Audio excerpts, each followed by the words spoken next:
we're here at Indy Handshake, Edición de Lucha Libre, and we're here with Diablo Azteca. How you doing, brother? Shitty, but nah, I'm all right. I'm doing Yeah. good. How are you coping with these COVID times and Lucha Libre and COVID times? Um, like everyone else, not really wrestling right now, but still training through Zoom. Yeah. Just How's that going? Like, what does that entail?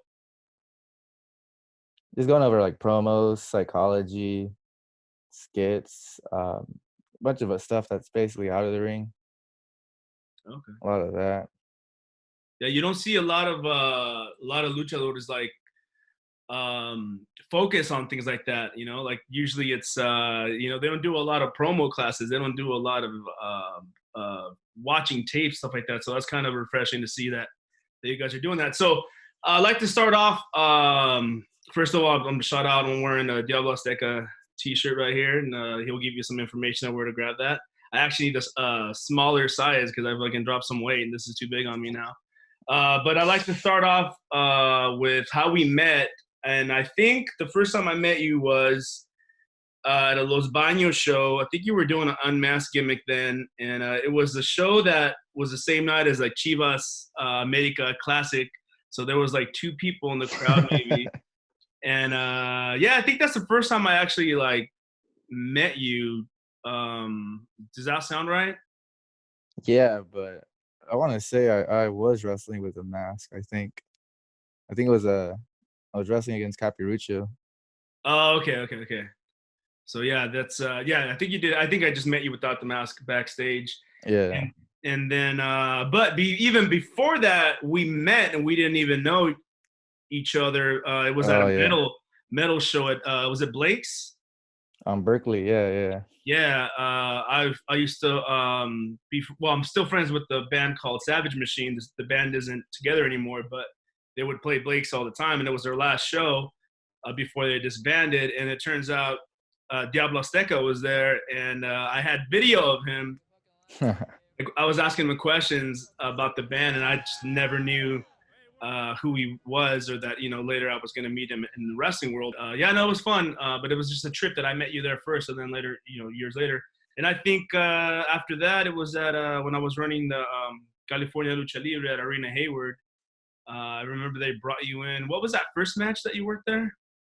It was me and Mascara Infernal against Mr. Punk and Ice Dragon. Okay. So yeah, Yeah, first time I met those guys. that's another clásico with Chivas America type right there. But yeah, we ended up working together for a couple of years, and you ended up being the tag team champions for California Lucha Libre, and for a while, you and Necrosis were the forever champions because we folded, and you guys were Yep. still the champions. And then Los Baños opened California Championship Wrestling, and you guys won the titles back there, or did you guys Yep. already have the titles and they just made you defend them, or did you have to win them again? I think we had to win them again, but we never lost them in the first place. They were the same exact belts, so. Yeah. So that's a trip, and that's just the way Lucha Libre works sometimes. So tell me, how did you get involved, or how actually before you got involved, how did you even get interested in Lucha Libre and pro wrestling? Oh man, I think I've been watching since I was like 4 or 5 years old. I really have to owe a lot to the legal cable boxes back then. Getting the Black pay-per-views, Box? yeah, those black boxes. Yeah. Getting all the. I think I started watching WCW before I started watching WWF. Yeah, then started watching Lucha Libre more. I actually think I went to a Lucha Libre show. Pretty recently, I tried looking the card up because I remember being in like kindergarten or first grade, and nobody believed me about this card because it was like Yokozuna, La Parka, Doink the Clown. Oh, that's the one you sent me. Yeah, that's the one I sent you. Yeah. And yeah, I think it was WWO that was touring, and it was a lucha show. But I always thought it was a trip because I just remember seeing like Yokozuna getting taken out by La Parka with like a chair. Damn. Yeah, no, those shows, you would hear about them ever so often here in Northern California. I think they ran a lot like South Bay, like San Jose, like Watsonville area. But Yeah. they would come like ever so often. It wasn't like a regular thing. I don't remember. I remember FMLL right behind me. These posters, they would come about every 5 months to San Jose. Did you ever catch an FMLL show? Man, so when I was starting out, like I think 2012, there's one guy from Bakersfield. He actually had us booked on an FMLO show. That was like one of those star-studded ones. It's like La Parka was on it, Blue Demon. I forgot who else, but it was just stacked. But I was stoked because we're gonna open the show, right? But the dude I went with, this guy named Sexy TJ, right? He's the one that hooked us with the show. And this was, I think, when Rocky was still alive. Mhm. And anyways, he tried the guy gave us the opening match, but then he kept asking for more. He's just like, hey, can you give us a hotel? Make sure we each have a room and stuff. And he just kept trying to ask for too much. And then eventually he's just like, nah, you guys are off. So Damn. I never got to work FML because of that. What made you decide to actually start training, and where did you start training at? I mean, I always knew I wanted to wrestle, but I remember in high school they would show like commercials for NAW, and it looked pretty badass. It was like I remember seeing this one clip. It was Chupacabra doing like a moonsault with a Christmas tree This is onto in his other. Fresno, right? Yeah, but they were showing clips of shows in Modesto. So I go to hit up the school, right? But I didn't realize by then that the school was already shut down. It was just like bad timing for me. Mm. I ended up, I did end up going to train there eventually though. But by then it was started up by some other guy named Red Rhino. But by then it was pretty shitty training. Okay. Yeah, I haven't heard that name before. Yeah, he's just a situation of a guy with the ring. Gotcha. You know how it is. The guy that he doesn't get booked anywhere but owns the ring, so he just starts his own shit. Yeah, there's a couple. But after that, I remember seeing Lucha Extreme, and it was like that first season. I looked it up online. I was like, dude, this is badass. I remember seeing like Roquero del Diablo, not the second one. Yeah. His brother. Yeah, yeah, his brother. It was on there, and like Mariachi and all these other guys. And I was like, dude, this is pretty legit. It's like a lucha training school in Fresno. So I remember one day I went there and I tried see about getting trained. No, actually, I think the first time I went, I was trying to get booked, right? Hmm. Because there's one announcer there, his name Byron Rush. He saw clips of me, and he's just like, "Hey, you should come uh, try to get a tryout here." So I went there, but the guys there, it was just like a whole crew of like NorCal guys that were just like, no, no, you gotta go get trained somewhere else." Mm. And it was funny though, because they're Who was like, it? Sorry, who was the trainer there at Lucha? so at that time they didn't have a trainer. I think it was just Manny Fernandez, but he's just fly by night, so Yeah. he'll show up, leave, come back like months later, if that. But yeah, um, yeah, the guy that told me, Mike Rain, he's the one that told me to go get trained. He's like, I'm not a trainer, right? But you guys need to go get trained somewhere else. So then I go hit up Lucha Extreme School, right? I go there, first day there. I meet with Lance Cardoza, the promoter, and he's just like, "Oh, this ain't Lucha." I'm like, "Well, who's the trainer?" He's like, "Manny Fernandez," and he hates Lucha. I'm like, what the fuck? Like, The irony, right? yeah. And then what's even more ironic, then Mike Rain ends up being my trainer there, and he's like the one that told me the first time I came around, dude, go get trained. I'm not a trainer, but yeah, he ended up being my trainer for about 4 years there. Okay, so Mike Rain was your first introduction to actual training, like real training, rolling, Yeah, bumping. yeah. Same with Manny. It's pretty intense training compared to everything else that I went through up to that point. Yeah, I can imagine. Manny comes from old school. For those who are not familiar, look up the Raging Bull, Manny Fernandez. So yeah, I can only imagine. Like, what was his? Was he still like in the mindset of old school? Let me just beat you guys up, type of deal, or was he actually like, pretty hands on and actually teaching you some? Because he has an amateur wrestling background as well, correct? Yeah, he was. He was pretty hands-on, but he was just really in there to stretch crap out of us, though. Gotcha. So you still had that old school kind of mentality then. Yeah. And at that point, I was training like 4 days a week in Fresno. Okay. Yeah, no, Lucha Extreme, I had a brief dealings with them. I actually went to a show with Michael Modest, and he asked me, hey, Lance is looking for some lucha guys from up here. So I took Roquero del Diablo and Golden Lion. And then later I took Roquero number 2 or 3, actually, I think he is. Um, and then Manny saw me and he goes, hey, you speak Spanish? And I'm like, yeah.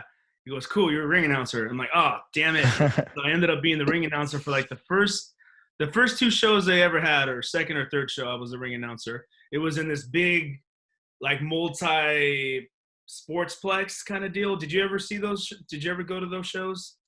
Oh, it's at what town was I it? forgot the name of the town. It was like, is it Downey? No, I know what town you're talking. Yeah, I wrestled there eventually It with starts with the F, Roquero. I think. Fowler? Nah, it's around there. Yeah. Yeah, but it was a cool venue. I mean, Oh, it the had, McDermott Fieldhouse. I think that's what it yeah, was. yeah. I forgot what city, but so yeah, we went there a couple times. So what about Lucha Libre? Like, what's the first time that had training in Lucha Libre, not American? For Lucha Libre. So yeah, once I did get to Lucha Extreme, up to that point I was wrestling without a mask. But then Lance was just like, "Hey, we need mask guys." So I was like, "All right." So then he told me to put the mask on, and I started wrestling as a luchador. But actual lucha training, I would just go around, try to find schools. I think there was the nearest ring was in Stockton and in Operativo's backyard. I'd go there a few times. Um, Eventually, I did leave Lucha Extreme, and like when I did, um, I think the first person to hit me up for a booking was Victor from PLA Mm-hmm. for a show in Sacramento. But at that show, he was telling me about these guys that live near, well, he thought they lived near me in Los Banos that had a ring and had a school. It wasn't really a school at that point, actually. It was just they had a ring there, but the whole point was just for guys to like stay in shape, brush up, work stuff out. So it wasn't really to train new guys. It was just for guys that already wrestled to train there. What gimmick did you start using, if you can tell us, like the first time you were masked? Was it the design you have now, or was it totally different name and design? Yeah, it was all different. When I started at Lucha Extreme, it was started wrestling as Kevin El Divino.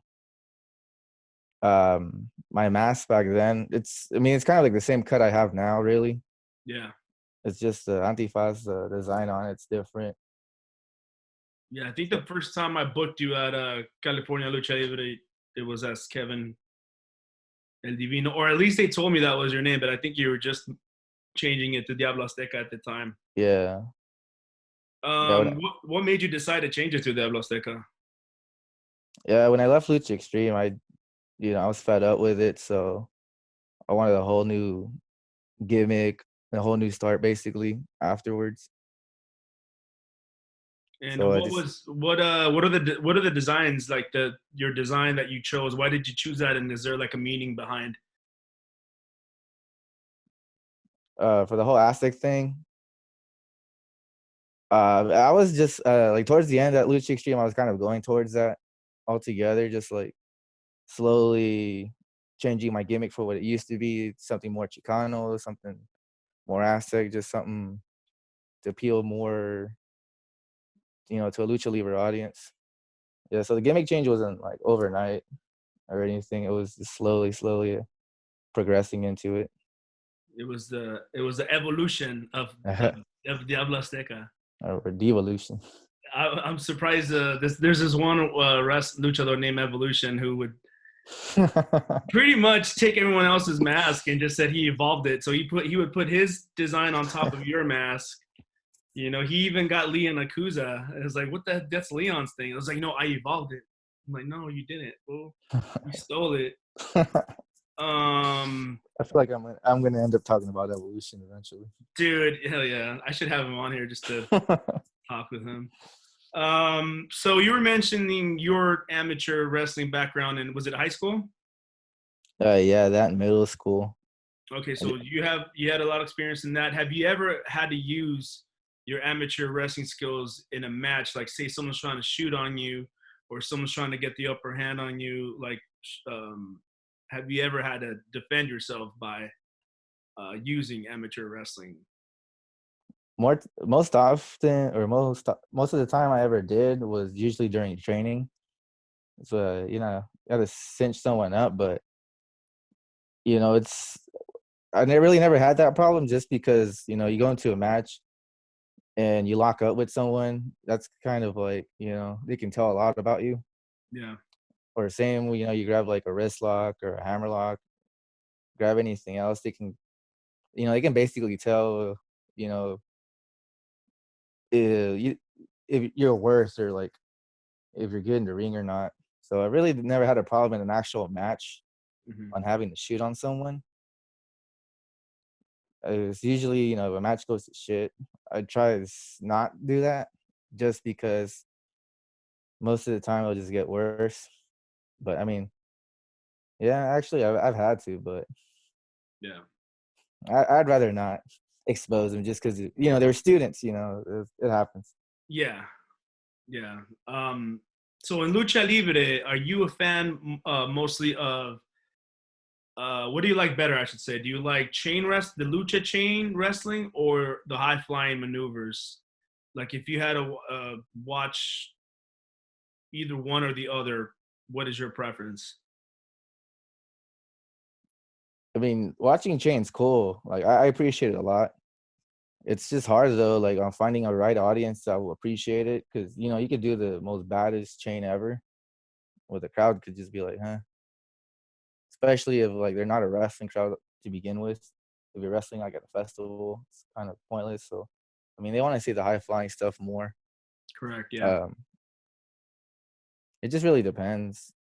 Um, because I mean, yeah, but I'd love to just do train all day, like the whole time during a match. That'd be awesome. But you know, people don't really care for it. Yeah. Yeah. No, I noticed that a lot. I've seen guys like Negro Navarro and Solar go at it, and they're amazing. And then I'm looking at the crowd, and some people are just not interested Yeah, either. exactly. Yeah, especially here in the United States. In Mexico is a little bit more different because they're still chanting and jeering and cheering, and if it's a great match, they'll go and throw money out there. I'm seeing that a little bit more up here now. Hmm. But yeah, chain wrestling has always been amazing, but not everyone appreciates it. Who are your top influences? Let's say top five in wrestling or lucha libre. Like, if you had to name your top five, who would they be? Top five, easy, just Psychosis. You know, Ray, Juventud, Eddie, and if I had to throw someone else in there, Ultimo Dragon. Okay, and you have actually had the opportunity, right, to work either the some of the people you mentioned or on the same cards, correct? Yeah, actually, well, obviously not Eddie, but everyone else. Well, I haven't met Ray either, actually. But yeah, you know, I've got to work with Psychosis, and that was pretty awesome. That was just like, you know, almost like a dream come true. It was pretty surreal. Yeah. I remember being in the ring and then like hearing his music hit, and it was pretty nostalgic because it was WCW theme, and I was surprised that he was going to be wearing his outfit from WCW. Oh shit. Yeah, so it was like, oh shoot, and like that dude's walking out to the ring, gets in there, points at me. I was like, shoot, it's real. Nice. Yeah, That's also he didn't use the Oye Como Va. He used the actual theme from WCW. Yeah, that yeah. I always crappy stock music. yeah, no, I've always marked out for the La Familia de Tijuana, ever since I first learned of them when it was Halloween, Damien and Nicho. I was, And Lady of Victoria. Lady Victoria. Well, Ray Senior. I mean, Yeah. yeah, I was actually just wondering about Lady Victoria, whatever happened to her. She actually, I saw her. I have at least one match that I shot of hers for Big Time. She actually came up with Halloween. What do you prefer Who do you prefer wrestling in front of? American crowd or a Lucha Libre crowd, and why? To touch back on the whole thing about cheating, if you wrestle in front of an American crowd, I always feel like they appreciate the chain a lot more. They're more receptive to it. You know, you get the little indie pause claps. Uh, you know, because wrestling in front of a lucha crowd's easy, but at the same time, it's not too fulfilling because I mean, they just want to do their simple chants. They want to, you know, have that nostalgia of like being in Mexico, of saying like culero, you know, that's what they want to do. Yeah. But yeah, I really do appreciate wrestling in American crowds more, um, especially when they're like packed. But so far, I think the biggest crowds I've been in front of were lucha shows, though. Yeah. Most memorable match to date, both good and bad. Uh, a bad match. Like a match you're like, oh, dude, I don't want to. I'm sorry for even bringing it up now, but I'm just kind Yeah. of curious. You don't have to name names, or you can just say where Yeah. it was, or why was it? What was it about it that you didn't like? Oh, okay, like a bad one. Like I just remember the first time I wrestled at Lucha Extreme, they did the taping thing, so you know you wrestled more than once. Yeah. So I remember, I think the second match I did on there, the first one, I had to wrestle this guy Johnny Plinko, and I go to springboard to the outside, right? And they got new ropes that day or they switched the ropes, right? So this is the same ring that we were training at, and I'm used to springboarding on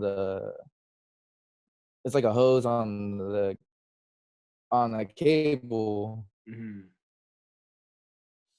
but the rope that they ended up switching it to, the hose wasn't connected all the way around the ring.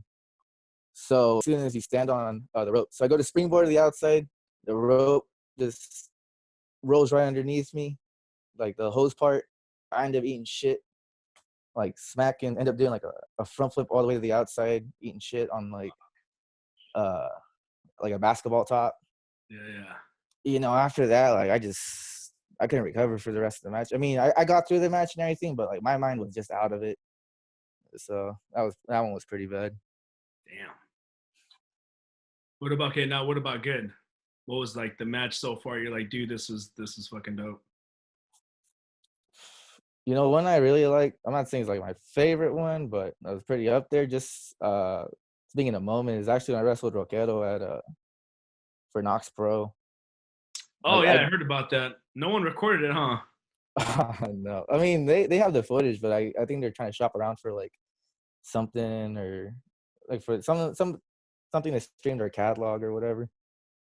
But yeah, I love that match because it was in front of an American crowd and they were super receptive to everything we did, and they were eating everything up. Yeah. We were on point, easy. This was at We're at Wind River, right? Yeah, at the Wind River in Reading. Yeah, yeah. I got to do a comedy there one time. I got So lucky, fun. man, because on the way up there, I think if I took like one more exit up, I would have needed like snow chains Oh or like shit. tire chains. I didn't have any, so I got lucky. Damn. What has been your or one of your favorite road stories? Like, in wrestling, you travel a lot. Like you said, you have to drive to Reading from you're in Merced, right?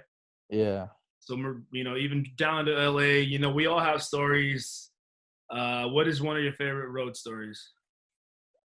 Uh, Riding with Billy Blade to Eureka is like 8 hours. No, yeah, I know I have a better one. Well, it's not my favorite one, but And you could do more than one. I mean, it's I guess my favorite one to tell people because it was a pretty shit experience. It was when I went to North Carolina with Manny Fernandez. It was just me, him, and his dog. that's already amazing right there. Just the setup. Yeah, there was supposed to be like 2 more guys that went with us, right? 2 more students.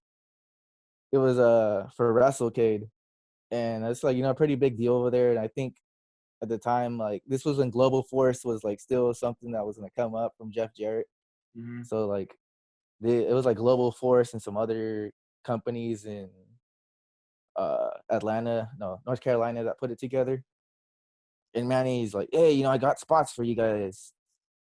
But like the other 2 guys that trained with us, they chickened out. It's not so much that they chickened out; it's just they knew better. Like, hey, we're not going with Manny, like across the country. So I was dumb enough and I went. So anyway, so we go to North Carolina. We wrestle at WrestleCade. We got there kind of late, actually. Like, Manny didn't get to wrestle, and then he's all trying to pitch to the promoters, like, "Hey, have me wrestle my kid." He wanted to wrestle me one-on-one, but the promoter's like, "Nah, nah, nah." But I still got in the match. I got in like this. I forget what they call it, like some big old like gauntlet type thing, or it's pretty cool. They had a bunch of random people in there, like Glacier, like Damn. um, who else was in it? Ernest the Cat Miller, Jimmy Valiant, like just random guys. Superstar, Bill Dundee, just random names. Oh, and Jinder Mahal was in it. This was like right before he went back to WWE and got all jacked, became the champion. Yeah. Anyways, so on the way back from North Carolina, then we go back again like the next week. So the whole plan was to go there almost like every other week or something like that. So the second time up, uh, we're driving through El Paso, and then I'm in the driver's seat. Manny's on the slide because he said we're gonna split the driving, but I ended up doing like 95% of the driving. I remember like one stretch I was like driving like straight for like 27 hours. But And he was just sleeping or what? yeah. The sleeping bull. Anyway, so yeah, we get pulled over just because his front headlight was out, and they go to run the plates. They're like, "Hey, just hold on a minute." I'm like, "All right, cool." I'm all sitting outside, and then I look, and like 6 or 8 like Texas Ranger like squad cars come up. I'm like, "Oh, what the hell?" They all whip the guns out at the same time. Like, "Freeze, get on the ground." I'm like, "Shoot." Yeah, so they end up arresting me and Manny. Yeah, so I forgot to mention. So he just had a new car, right? Yeah, he got in Stockton. He's just like, "Don't worry, it's clean. I got the bill of sale and everything." So it's like, cool, whatever. It's like whenever you get in a car. I like the fact that he had to explain it to you. Yeah, yeah. But I'm like, yeah, whatever. Like, if I ride with you, Jesus, I'm not gonna be like, let me see your registration. Anyways, so yeah, we get arrested. We get sent uh to the jail out there, and this was like Thanksgiving weekend or Thanksgiving week. So yeah, we had the investigator trying to like interrogate us for like ever, for like hours and hours and hours and hours and hours, trying to see, trying to see like who stole the car and this. They're trying to say like that they had footage of like some Native American in Stockton at a donut shop, and they're like, "That's you," and I'm like, "Dude, no, Did that's you not have me." your gear in the back? Did your Yes, yes. And I try to explain like they're like, what's this all about? And what sucked is it's because like Manny, man, he had like so much fucking like pills and stuff, dude. Like, it's like you open up his bag and it's like a pharmacy in there. So they were thinking we were just like trafficking like drugs or something. But I was like, nah, dude, we got booked on a wrestling show. I was like, well, who are you and stuff? And they're trying to like they look up the event and it's like WrestleCade, so it's like a big old convention, and obviously they're not going to put over like the nobodies like me on it. So damn. they're like, well, your name's not on this. Shit. How old are you? Uh, like 24 or 5 or something like that. Okay. It wasn't too long ago. God damn, dude. That's crazy, man. Yeah, so I spent like almost a week down there in El Paso. Damn. But then eventually, they let me go just because they realized because like Manny was just an asshole the whole time during interrogation, and I was being cool, and like Yeah. they ended up just figuring out it was all just him, and I think he spent like a couple months over there locked up. He could have said he had all those skills because he was a pharmacist. He's got the Western medicine, and you're Native American. You got the spiritual healing powers. You guys are just trying to cure people, man. But that's a very cool story, especially because it happened with Yeah, a pretty much a wrestling legend. yeah. Say what you say about Manny, but he's been around. Yeah, what pissed me off about the whole thing is he was trying to say that we got pulled over because of me. So he would go tell other workers like it's because I was like swerving. I'm like, dude, no, your front headlight was out. I've been telling you that Yeah. like for exits already.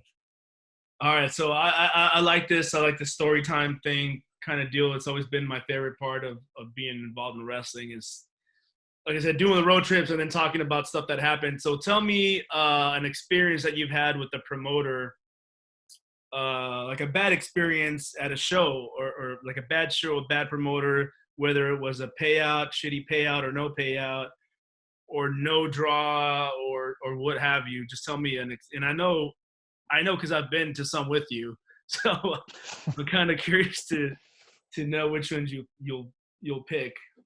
Oh man, basically every lucha show except like Revolution and uh you know Arena Hayward around here in NorCal, they've always been pretty shitty. They've been Yeah. crappy. It's always from like a lack of promotion. What it really comes down to. Um, No entró gente. yeah, just like, hey, cool, we'll pay you with ceviche or whatever. See, me, But I wouldn't mind it if I was a worker because I love ceviche, and a lot of friends give me shit because I'll eat ceviche from anywhere. Like, dude, you yeah, trust it? I'm like, hey. But yeah, if you're working and it's like, oh, ceviche. yeah. But for promoter, let's see, a shady promoter story, man. Like, freaking Pinales, man. I know, yeah, he passed away, I think, last year. Yeah, yeah, But I mean, I can't talk him up like he was a saint or anything, man. yeah, yeah, yeah. But um, I think the first time I worked a show for him, man, it's just like he's all stoked. He's got all this. He's just so stoked about his merch. Like to him, like he swore like everybody wanted to wear a Promociones Pinales hat or shirt. Yeah, yeah. So like the whole time before the show, he's just focusing on that. Like not even like putting a card together or nothing, dude. Nope. Um, what really got to me is just I was working necrosis 1-on-1, so I go up to him like, hey, so who's the referee? And he just like looks at me like eyes all huge, all like, Oh, I was on oh, that. I was brother. at that show. And he's like, oh fuck. And I look around the show, dude, and he has like all these vendors, like random vendors, like more than just like aguas frescas and like elotes vendors. It was just like random ones, like life insurance vendors. Just like he's just trying to like he just went around hustling like all these like uh vendors to like put a spot up at a show and charge him, right? But he didn't book no ref. He never thought he had to book a ref or anything, right? So he ends up throwing Me his to do it brother, at one point. huh? They asked me to do it at one point.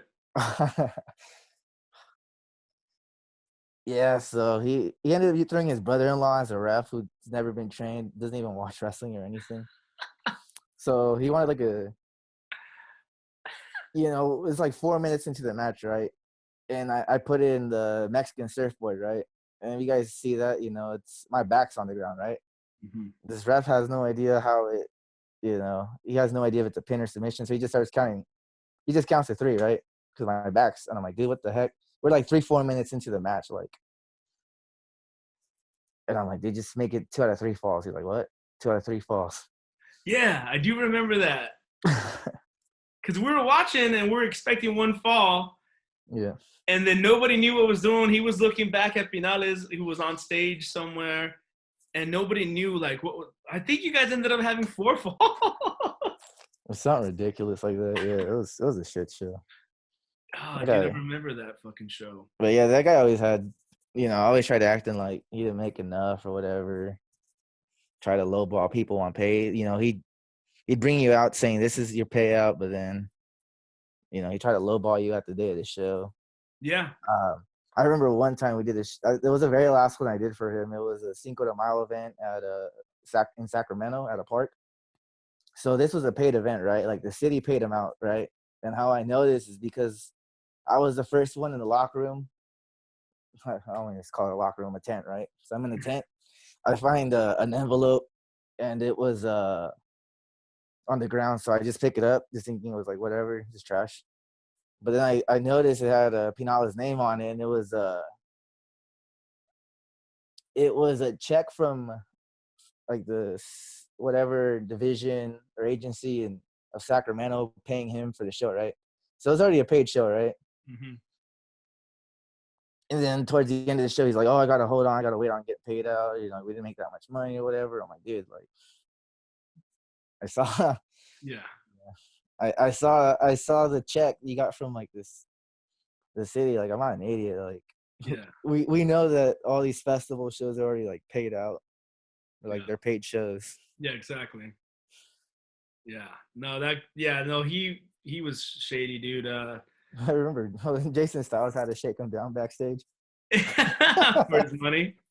Yeah. I remember Jason backstage would go out to him and he goes, "So we're going over, right? We're winning." "Of course, my friend, of course." I was like, "Oh, okay." Was that the same show, the one you just talked about? Was that the same show? Because you were talking about how they had like insurance and some lady was selling gift baskets. I remember. But Yeah. that was her angle. And then this person was making tacos, but they were grilling the hot peppers in there too. So the fucking smoke from the Yeah. peppers went into the crowd, and we all started hella coughing, dude. Like we got tear gas. I Yeah. was like, dude, what the hell is up? Yeah, shows like that, dude, really pissed me off because I'm just there standing and, I promoted before. So I'm like, oh, dude, I'm just looking at the time. They started late. The people don't know what's going on. There's no music. No one's going up there and saying, hey, we'll start in a little bit. It's all just no one knows what's going on. Exactly, man. There was no format to the show at all. So there's just heckin' dead time. There's a lot of downtime, nothing. Like, dude's not plugging anything, not plugging. Here's a tip to anyone that hasn't been to a local, like, indie Lucha Libre show. If the flyer looks like shit, Yeah.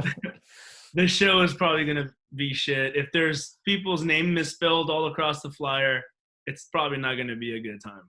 Well, the only problem with that is no one ever sees the flyers. Yeah, exactly. They think just because, let's post it on Facebook and that's it. I remember another one of Pinales, man. He ran the show in the showroom of a car lot. And the showroom of a car lot, I think it was in Stockton or Sacramento. Yeah, it was in Sacramento because Virgil would run shows out of there too. Anyways, it's just all glass. It's all, you can see the outside. The sun's coming in. I've seen pictures of that show, yeah. And so he pays for like a DJ to come out. He's just like, oh, vamos a tener luz y sonido. So he's all stoked about all these lasers and lights and stuff. And, the show's happening.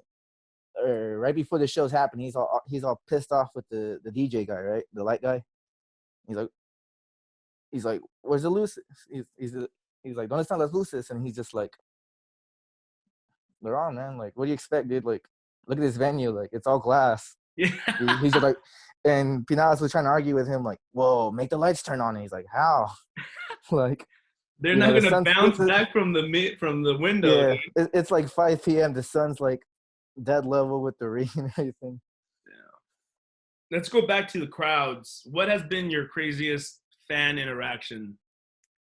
Like either someone yelling at you or someone physically wanting to hurt you or What has been? I guess hurt, really, yeah. Like, I remember it was me and Necro against Roquero and Sancho at a bull, what do you call it? A rodeo in Was that in Oxnard. LA? No, it was Santa Barbara. There you go. Oh, Yeah, man, and like we come out and we were hacking messing the crowd, man. Like we come out waving like a Trump flag. Uh and like people were like legit pissed, dude. Like they were hell like trying to fight like legit trying to riot, like trying to meet us in the parking lot right afterwards and stuff. It was hilarious, dude. They're just throwing a bunch of crap at us. yeah. I had that pretty recently at a Revolution show too. It was at a brewery. It was an outdoor show. And I was just jaw jacking with the crowd like crazy, dude. With my Maquatil, I'm like knocking their beer over because I was able to reach and stuff. And yeah, they were just getting pissed, man. Like then they started throwing a bunch of like stuff at us, man. Like they had to go on the mic and like tell the crowd to like settle, like quit throwing stuff into the ring and stuff. Damn. Some other crazy stuff. I remember I did a midget mania for Billy Blade, I think in Forestville. Mm-hmm. And you get fans that are like, oh my god, I want this shirt so bad and stuff. And then I'm like, if I flash you, well, you gave me this shirt, right? I remember this one chick she was trying to get a free shirt, right? Damn. Didn't realize that my girlfriend was right next to me. She's the one that was washing my merch and shit. That's how I got this shirt, by the way. I flashed them in Los Baños. I don't know. Sometimes they're weird though. So, but I mean, I guess the advantage Luchador has is that they can talk all their shit in the ring, they can get under people's skin, but they can, when they go home, they can take the mask off, and like you would put your hair in a bun with the baseball hats, and Yeah. I mean, there is that advantage, but there are people that are hardcore and they're like, wait, I think that's him. That looks like him.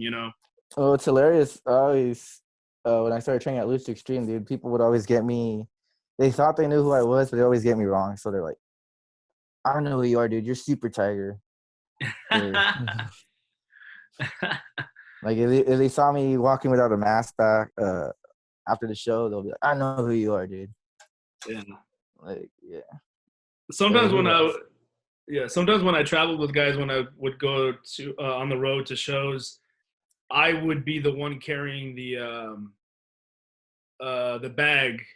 Like I would go in first with the suitcase with gear, and then the real guy would be behind me wearing a hat or something. Yeah. And then some people were like coming up to me and like, who's that guy? Who's that guy?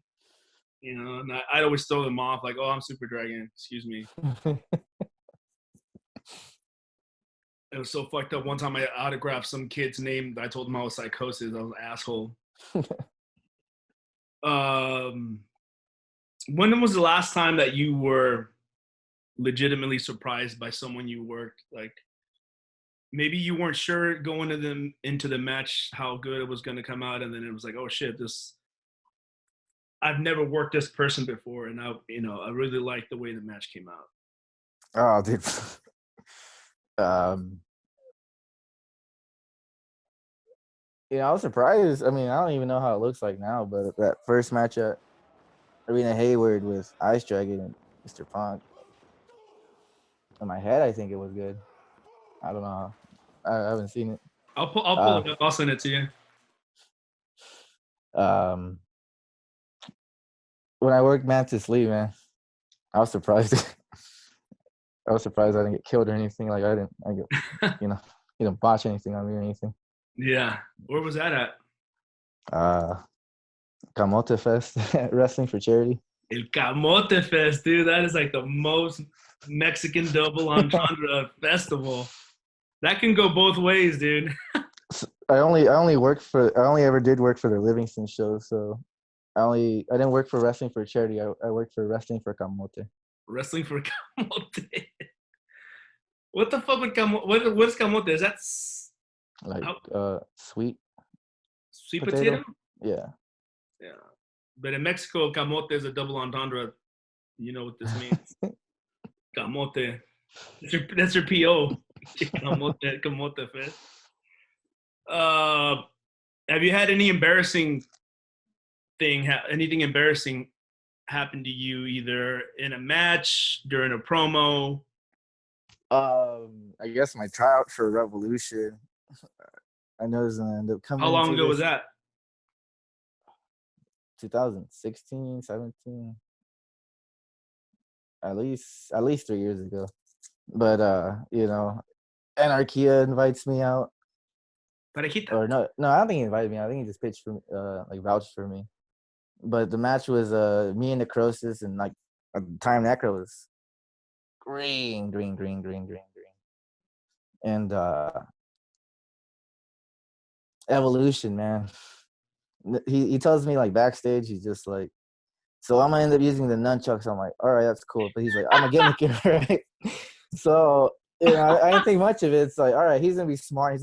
They're gonna distract the ref and use it, right? This dude just whips it out like blatantly in front of the ref and starts whacking me with it. I'm like, oh my gosh, dude.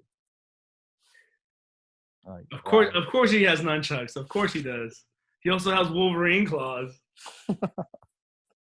Has wrestling ever affected your personal life, or work life, or vice versa?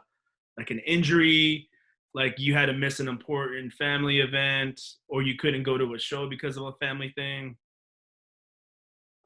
I mean, all the time. I mean, um, like last year, I wrestled on my birthday, which is like the same day as my anniversary with my girlfriend. Mm. Um, I mean, I really don't. I've always tried to have my life revolve around wrestling, so I made wrestling my first priority, and everything else just has to fit with that. So I made sure I had a job that will allow me to go train and keep my weekends open. Mm-hmm. Uh, but yeah, I mean, there's times where like I get hurt from wrestling, having to go to work and stuff. But I mean, that's kind of like that's not too often though. But that shit sucks going to work all banged up, fucked up, having like a black eye or something. The coworkers asking me like, "Hey, what happened?" Like, Do you feel safe at home? And then look at your girl. So, but the type of work that you do, like your 9 to 5, is yeah. not very. Is it physically demanding? Like, Yes, actually, yeah. yeah. I end up having restrain people. Okay. So It's not yeah, no, too. that's one thing I always admired about wrestlers and luchadores is that any wrong move you can get hurt. Even if it's a temporary injury, the type of work that you do can get affected. A lot of these guys work construction and stuff like that, so it's like you break an arm or something, you could be out, and that's how you feed your family. Yeah, So that's something to keep in mind as a fan, of wrestling. Like these guys are out there, putting their life in danger. And so yeah. Like I remember, I was wrestling at Lucha Extreme. I was training 4 days a week, but I was working in the fields at the time. So I remember, I remember one day it's like I get up, um, like at 4 a.m. or 3 a.m. to go to work, and right after that, like I had to go straight to like go do a ring crew for a Lucha Extreme show. Uh, and then the way the ballpark was, we couldn't even take the ring out till like midnight later that night. So I didn't get back home until like 2, 3 in the morning. I had to go back to work at like 4 a.m. Then that shit sucked. damn. I had to be like that a lot back then. Yeah. um what are the biggest opportunity you've had in wrestling so far? I mean, like pretty recently, I was in talks to gonna go wrestle in the Philippines in August, but the whole COVID thing happened. Um, Other than that, I had a WWE tryout back in like 2015. Okay. Yeah, that was pretty cool. It actually went pretty well. How did that go down? Uh, um, oh man, this ties into that whole Manning story later. But anyways, yeah. So we go do the tryout through Manny and Lance at LX. We go one day at the SAP Center, and they decided not to do the tryout that day because of this was, I think, when Hogan got caught up with that scandal, the sex tape thing or whatever. Mm-hmm. The Gawker. Yeah, so he was supposed to be there, right? But then they had, I think it was like the Roddy Piper Memorial. But anyway, so they were just like scrambling backstage trying to rewrite the show. So they're like, yeah, we got no time for the tryout. Next day is in Sac, right? So the next day we go to Sacramento. Uh, we do the tryout match. And like the match right before us, you know, like they just shoot the shit out of them. Like they're like, you know, I didn't. It was pretty bad. It was like seeing Regal just chewing him out, and he was like, Gordon Ramsay like Simon Cowell like, just fucking chewing these dudes' heads off. Mm-hmm. And he's just like, I don't want none of you. He's like, I don't want none of you guys to get in the ring after this unless you guys know what the fuck you guys are doing. Does anybody else want to go up? And so I raised my hand, and the dude that I was doing the tryout with, Marcus Harris, he raised his hand till we go in there. And Regal liked it. He didn't say nothing bad about it. He's just like, really good. Thank you guys. It was gnarly because like Malenko was around the ring watching. The Lucha Dragons were watching. Mm-hmm. It was Hunico was doing the Sin Cara gimmick, right? And at the end of the tryout match, I hit the Mystica, right, for the finish. Oh shit! But I was like, shit. Call out. But yeah. So then we were supposed to go back because this was in August. We were supposed to go back in January, right? But what happened in January? Manny was still in jail from getting pulled over in Texas. So, you know, Lance Cardoza didn't want to take, you don't want to take any more guys or go. But he told us that, right? But he ended up taking this other guy named Mortal. And so, yeah, so he took some other guy. He basically like lied to us. Oh man, there's a lot of stories from Manny. I should have him on or one of the other podcasts. No, I shouldn't. I was going to ask, what have been some opportunities that have presented themselves through wrestling, as far as outside, like for example, any commercial work, any films, anything that came from wrestling? Have you had the opportunity? Yeah, man, I'm kind of blank on that stuff right now, but because I know you were in that commercial for I think it was the Earthquakes. Oh yeah, the PG&E commercial. Yeah, so it seems like you get to do a lot of stuff like that. Yeah, especially as a luchador, man, it's more marketable. So, when I changed my gimmick, it was with that in mind. Because I never hit up people for bookings. I never go hit up promoters and stuff. I'm not saying I'm really in demand, but any booking I got, it's because I'm getting asked to. But it's what it comes down to. I think if it just comes down to your look. Mm-hmm.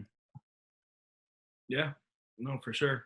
And I'm sure there's going to be more opportunities. Like you're still young, so you still have a lot in front of you, ahead of you. So lastly, just tell us what's your goal with wrestling? What's your goal with Lucha Libre? What do you want to end up doing? At least work Arena Mexico once. That's for sure. Wrestle overseas. I think, man, like if this whole COVID thing didn't happen, I knew that would have happened this year for sure. Yeah. Yeah, it seems like a lot of you also were going to travel to Germany, right? Not so much wrestling related, but you still, because you're a big music fan. Just talk about a little bit about music. Like, what's your influences?